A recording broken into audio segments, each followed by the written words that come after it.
So guys, EA have released a new Evo. The Relentless Winger 2 is here. It is here for the next 20 days as well. You've got to unlock it within the next 20 days.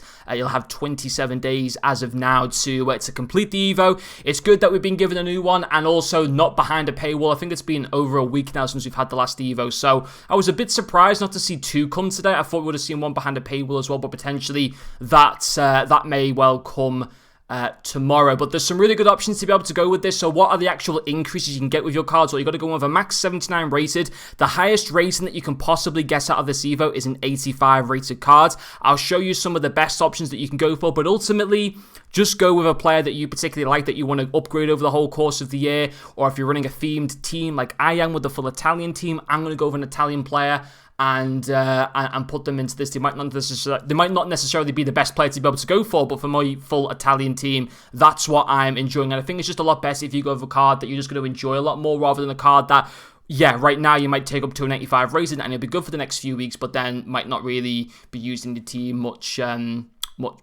longer after that. So it's all about thinking long term, not necessarily short term with these Evo cards, at least in my opinion. But anyway, so yeah, obviously you don't get any weak foot or skill moves again, unfortunately, with yet another Evo. And I think it is only, and I might be wrong in saying this, but I think it is only the FC Founder Evo, which I haven't unlocked yet, and I will make sure to unlock it before it does expire. This obviously gives a weak foot upgrade of a +1. I don't think we've had any other Evos that give skill moves or weak foot, and they will come.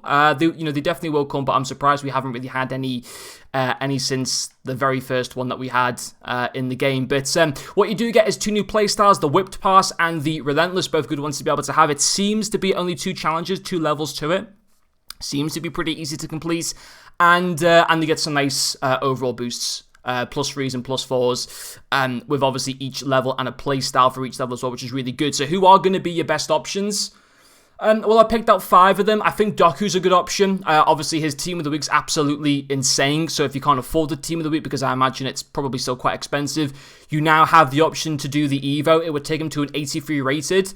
Thankfully, I've already got his gold card in the club, and he's going for anywhere between 3,000 to 5,000 coins. He might even increase more potentially once more people notice he actually fits into this Evo. We'll have to wait and see on that.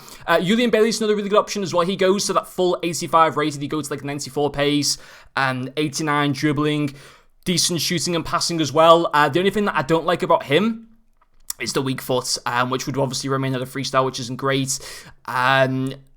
Decent for play styles. I like the fact that he can play as a striker as well, which means he's going to be eligible for a lot of separate different Evo, a lot of separate different Evos over the whole course of the year. He's not going to just be restricted to Evos that are targeted at just wingers. The fact that he can play a striker as well, which is going to fit into multiple Evo scenarios, which is fantastic.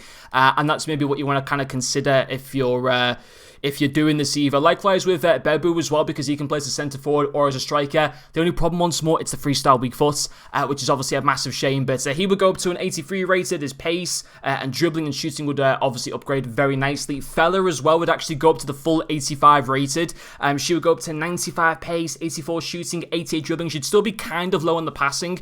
She would only go up to 77, which obviously isn't the best. But what I really like about her is the fact that she can play an Evo winger position as well as a striker. So she's going to fit into plenty more Evo scenarios over the whole course of the game, which is great. But once more, and this seems to be about, a lot of these players get great stats, but they don't necessarily have the play styles or the skill moves and weak foots to kind of back it up. And they are just as important as having good stats, especially for an attack and player. Freestyle, even now at this stage of the game, it's not great. So, yeah, she may well have the stats, but she's not going to have skill moves or weak foot to be kind of up there with a lot of the other meta players. Ito as well from Ren, I think this is, or from Reims. It's one of the two. I think it's from Reims. Yeah, he can also play as a striker, which is great. He's 4-star, which is what I like about that. He would go to an 84, 92 pace, 85 dribbling, plenty of play styles as well, which is obviously good for him. So he's a really good shot to be able to go for. But I know not too many people will have full League One teams, or I don't really tend to see that. So maybe fitting him into the team won't be necessarily the easiest. But there's some of the best players to be able to go for. Who will I go for? I'm going to go with an Italian player. I don't know who yet. I'm doing the Centurion sharpshooter on Gnotto. I would like to put in Bonansera into the Evo, but she's just been not eligible for any of them, and because it's a maximum 79 rating, she won't be eligible for this one either, which is a shame.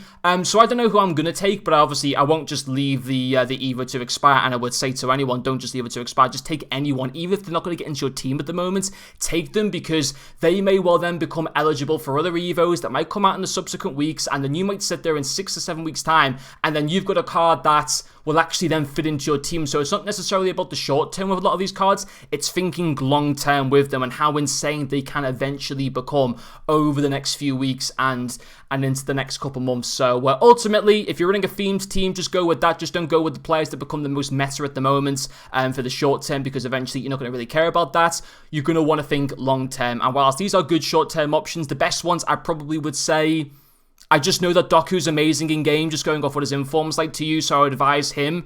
I think Feather's good, but I think the weak foot and skill moves is a massive shame. Once we do get Evos where you can increase weak foot and skill moves, then she's a great option. So that's the thing again with her. Yes, you know, you've got to think long term and think, well, yes, I will be able to get the stats on this card that I want right now, but I won't be able to get the skill moves on weak foot, but long term, I know that I'm going to be able to get them. So still very much a good option to be able to go for, likewise with Bailey as well. But anyway, guys, thank you for watching, and I'll see you all later.